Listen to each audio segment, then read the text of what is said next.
Hi, so not so long ago, I asked myself this question. Imagine you're a shaman and that deep inside you know everything. And once I tried to imagine this, I felt this almost tangible shift above me. And then I got the download of this drawing. So, it was a figure, but so I drew it. And to try and explain everything that came next, I made this so I could show you a bit of what was happening. And this part of the figure came first. It was this is like the head and the third eye area, and this is the base and from the navel down until the feet, and in the between you can see there's some it's like energy coming in from above, and then it gets inverted. It changes direction, and then it in the ground it changes back until it's the way it came in. So if it went the other way, that would be the same. The point is the inversion. So there's what I got from I asked some questions. Okay, what is it that I'm seeing, and what are these arrows, and what are these points? And what I got was, this is a channel. We are receiving and transmitting energy, and we all have some kind of frequency, and the earth has a frequency, and everything around us has a frequency. So sorry if you are hearing some noises in the background. These are my cats who are kind of talkative, so it's possible that you might hear that, and I hope you're not too bothered by it. But anyway, what was I? Oh yeah, there was this is a frequency coming in. This is us receiving that, and then you can let it through, and then it can go into the ground, and then you can let it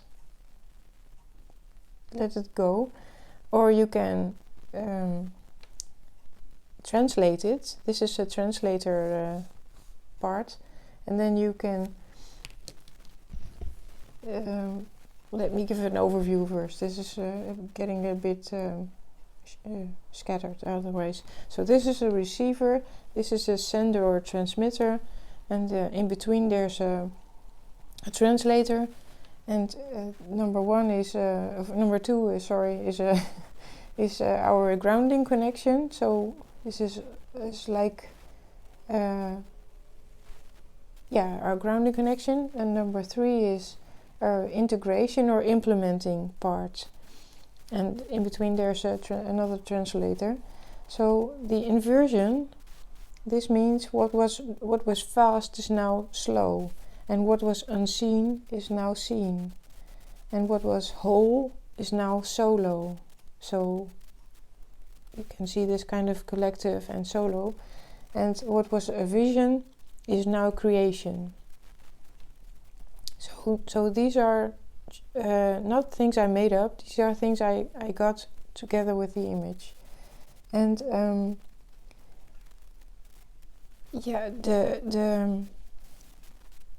the third eye was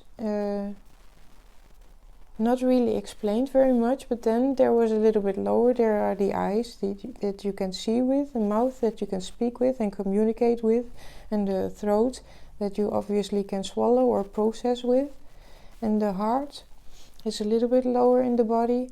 You can feel or empathize with. The gut you can express with and connect with, and the production organs you can create, or you feel sensuality or euphoric or orgasmic feeling, and these are all just parts of the inversion, parts of the in-between, the the channel that we are, the frequency that we operate at. So if we're not aware that we're transmitting and consciously transmitting or even blocking, and by limiting ourselves, and that we feel we cannot be ourselves, and we don't speak up or speak out.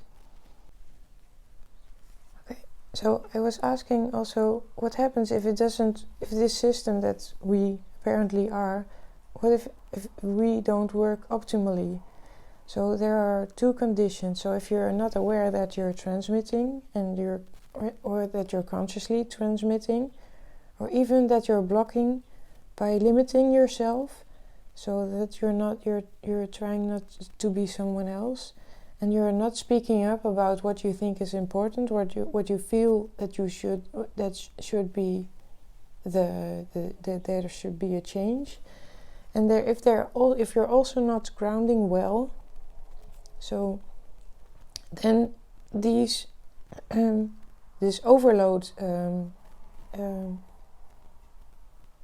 is experienced. This overload or overwhelm, because you get kind of energy in, and then you cannot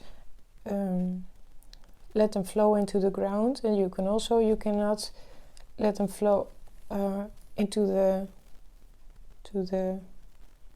surroundings.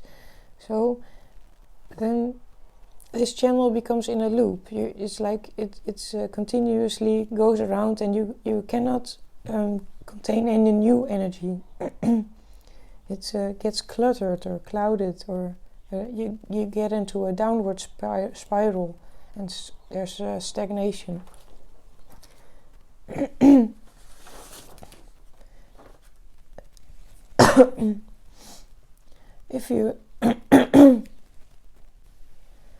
So if you want to get out of this looping or this overwhelm, we need to return into balance and innocence.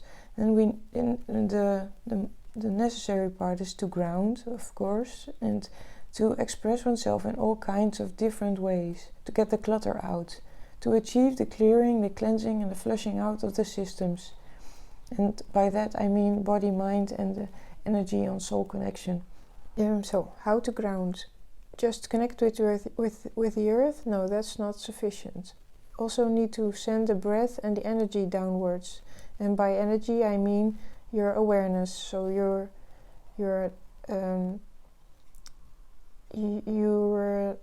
thinking about how your feet connect with the earth, and maybe even how you're sitting on a chair, or if you're standing, or anyway, the contact that you have with the earth.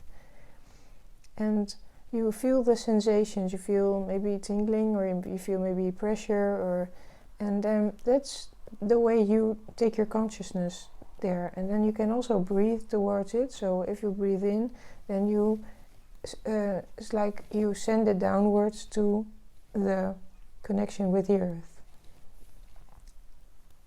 And by breathing in and sending it down, and then breathing out and letting that part go, you can get this energy moving again. So how to help with the implementation, that means how to get it out of your system, so how to let it release, and also what you get, you can get information. And how do you implement and integrate this information, this frequency? You let the flow return. You allow it to go and to get in, and you sing, you detox, you change frequency within to jumpstart, to get the things moving. Don't forget to drink water, and make sure that you get enough vitamins and minerals. I mean that by healthy food and drinks, and just look up what contains the vitamins and minerals. I'm not saying you need supplements or anything. It's possible that you need them, but I don't. I have no professional opinion on that. So what's the point on the parts in between the third eye and the base? So this This is the true brain, the emotions processing information. This is the control center, So this gut and the heart are part of this control center. Yes. So how to optimize this control center? So you need to split it up, this question. How to optimize the gut and the heart, I mean. How to optimize the gut and the heart. I don't know why I keep saying health when I want to say heart, but I assume because it's connected, but sometimes it's just funny how it works. So I was like, okay, I'm answering questions. If you want to optimize it, you mean you influence it by eating specific kinds of food. Or that's when I asked questions like, okay, am I supposed to be only eating raw food? And the answer was definitely no. Or only vegan? No. Or is it different for everyone? And that was a maybe.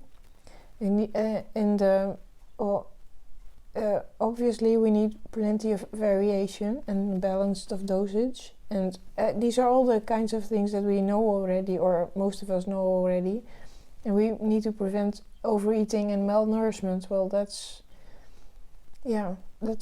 kind of a challenge. So how be conscious, be present in body, and observe feelings after consumption. So there's more. So there's more, yes, there's more. So detox when necessary by fasting and water drinking. Observe your feelings and change your perspective. Flip it again by willing it. And that means, so if you have some feelings that you are uncomfortable with, then you can flip this. You can zoom out. You can,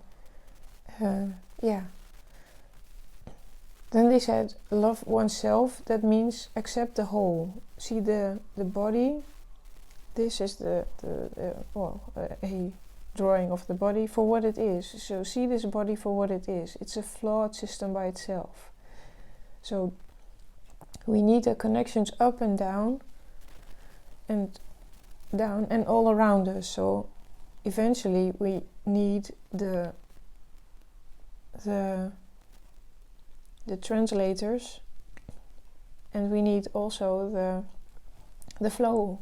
We need the frequency from above and from below, but but it's not limited to above and below. It's all around us. It's coming sideways. It's coming diagonal, and I mean from all directions. And so this up and down, these arrows are only for clarifying that there's energy coming in and there's energy coming out, and that's from different directions. So it's not necessarily up and down. So all of these connections come from everywhere and from nowhere at the same time. So what does it feel like? What does it feel like to know it all? It's an open channel. And we're not holding on to anything. We only use what's needed at that moment.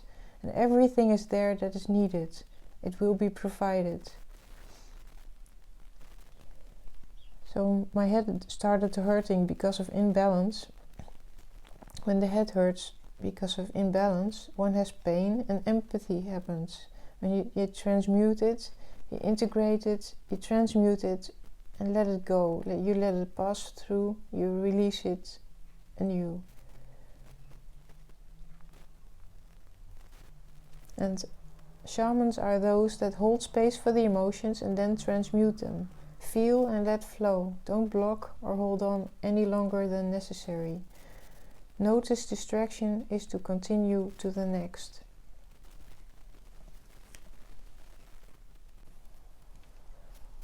So this coming in, this is the receiver, and the energy can move downwards into the grounding connection, and it can come upwards, and it will be integrated and implemented. He can get eureka insights and lighting up from what was there already, and vice versa, of course, in different levels. And the transmitter is also that what we think has influence of our surroundings.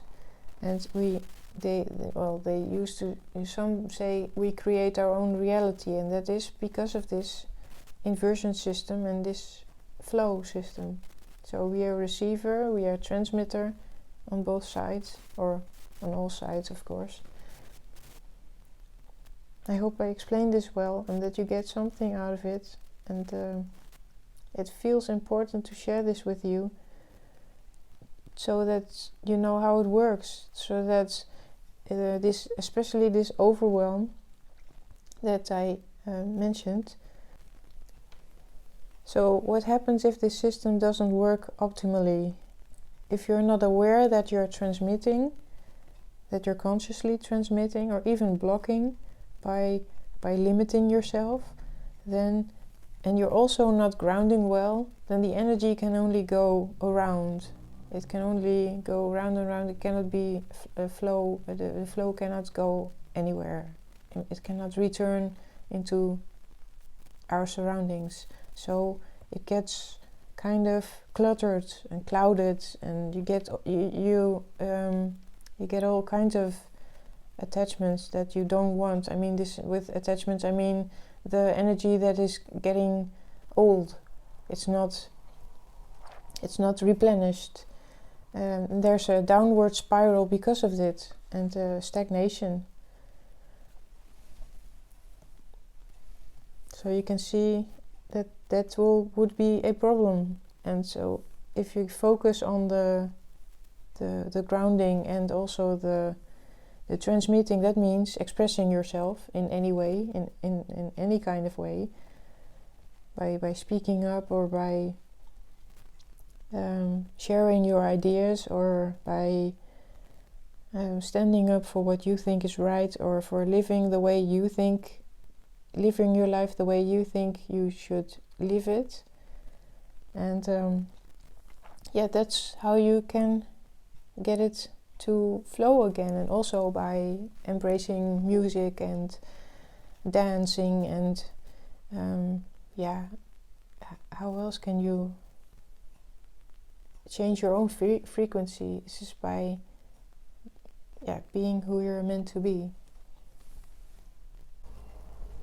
So I was kind of worried for getting this message out, because I was a bit afraid that I wouldn't be able to show you what I received in this download. And it's kind of difficult to express how much was said, and I hope I was able to make it a little bit clearer for you. But I feel this is important to understand how it works, and how it can get cluttered, and how it can change the whole perspective on how we are. So if we are completely in the know, then we know in between there's an inversion, and we know that our heart and our gut can work together to filter all of these different things that come in, and then it's easier to clear out what is not helpful, or what is not translated well. That's the part that you cannot translate or you cannot process.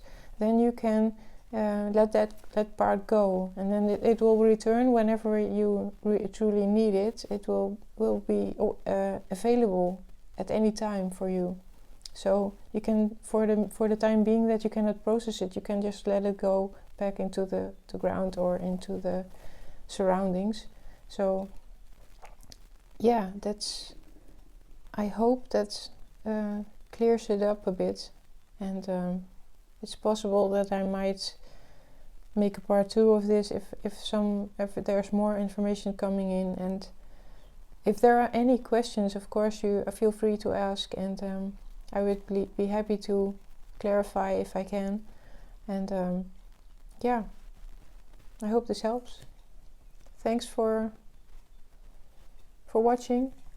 Bye. So I forgot to address a certain part of this, and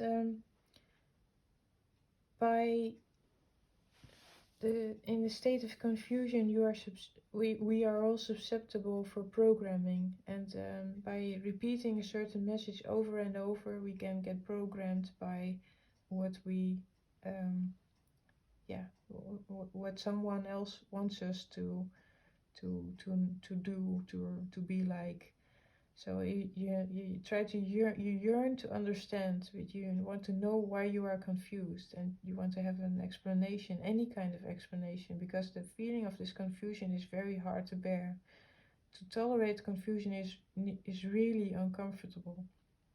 So the self-defense mechanism kicks in if you maintain it for too long. So there's also the part that we can be programmed. We can program by others, or we can program ourselves by repeating the same message over and over. And through this we can be kept in a state of confusion by those that are wanting to control us.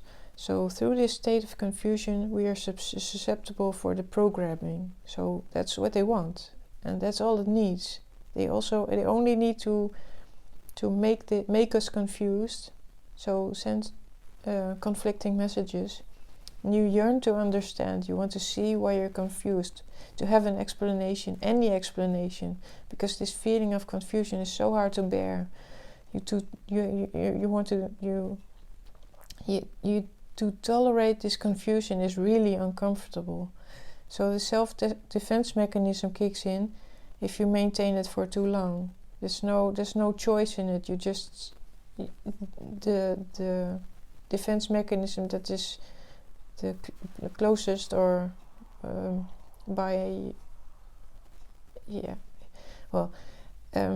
I ask a lot of questions to try and get more information. So sometimes I get frustrated because it takes too long for the answers to find me. By asking questions, I attract the answers. But if I am too emotional, then it's hard to let go of the question, and then I cannot enable the answer to come in.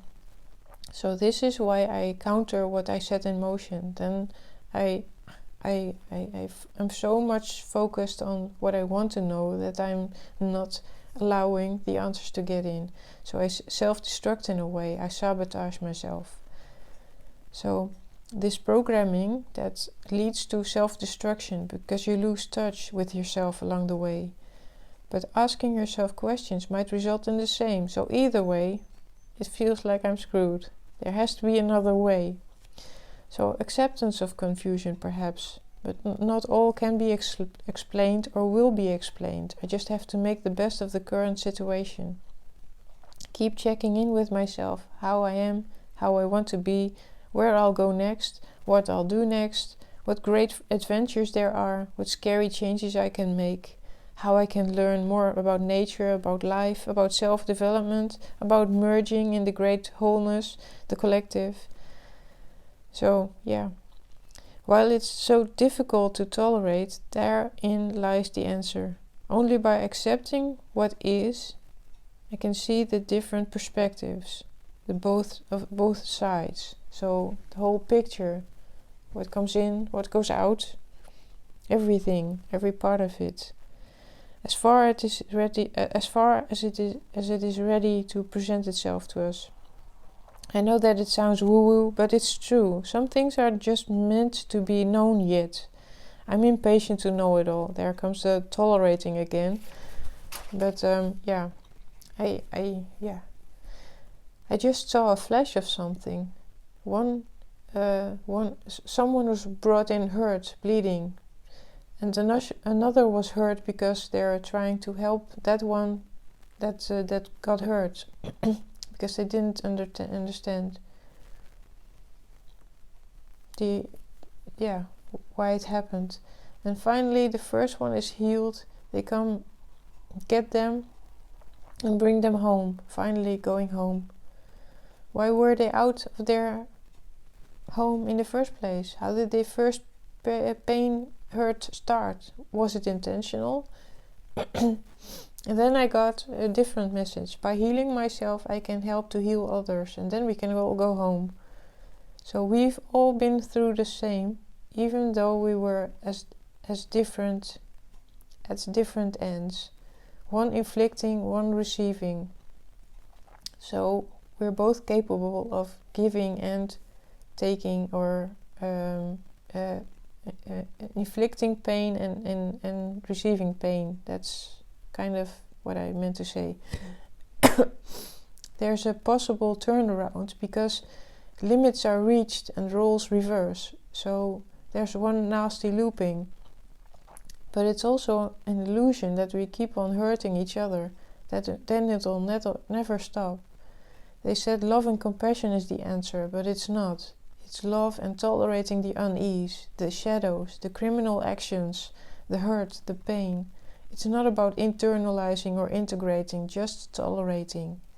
See it for what it is. See all sides, feel what it does, and don't take on this feeling. Just feel it, try to name it after you put it and yourself with it. And in a named box, then you can escape the box. So what's it that's in this box with me? What trait or memory is it? Where does it come from? This doesn't mean it's part of me, it's just with me, not in me. I have feelings, but I am not the feelings. I have enemies, but I am not an enemy. I have bad traits, I have bad sides, and I have intolerances, but I am not these things. So these are temporary. They are like a temporary inversion. It's like some of these things that make us not feel whole, not that make us feel confused. There's the confusion and the tolerance of all of these things. That's where the answer is. Somehow we bit by bit we learn how to counter this self-destruct mechanism by becoming aware, by asking questions, by investigating what's happening.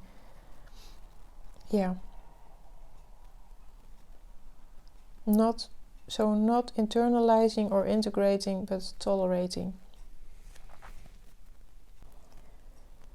Thank you so much for watching, and if there are any questions, please feel free to ask and put them in the comments or make a video if you like, but just let me know, please. Okay, thanks.